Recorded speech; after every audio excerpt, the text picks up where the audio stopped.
بسم الله الرحمن الرحيم. سأل سائل بعذاب واقع للكافرين ليس له دافع من الله ذي المعارج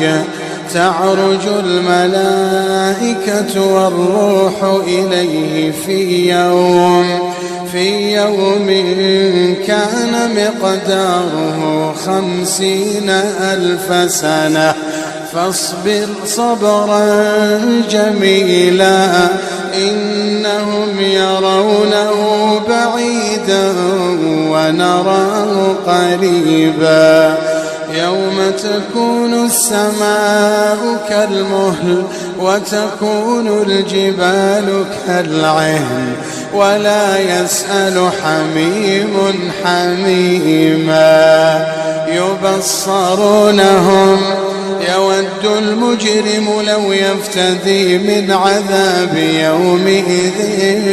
ببنيه وصاحبته وأخيه وفصيلته التي تؤويه ومن في الأرض جميعا ثم ينجيه كلا إنها لظى نزاعة للشوى تدعو من أدبر وتولى وجمع فأوعى إن الإنسان خلق هلوعا إذا مسه الشر جزوعا وإذا مسه الخير منوعا إلا المصلين الذين هم على صلاتهم دائمون والذين في أموالهم حق معلوم للسائل والمحروم والذين يصدقون بيوم الدين والذين هم من عذاب ربهم مشفقون إن عذاب ربهم غير مأمون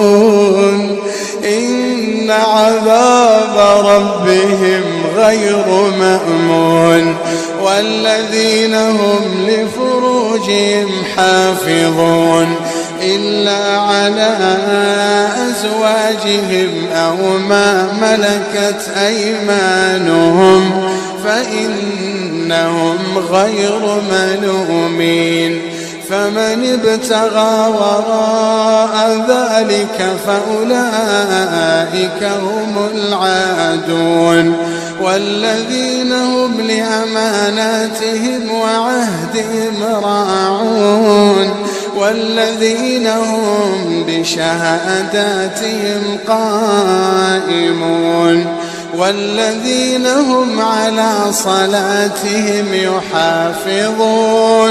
أولئك في جنات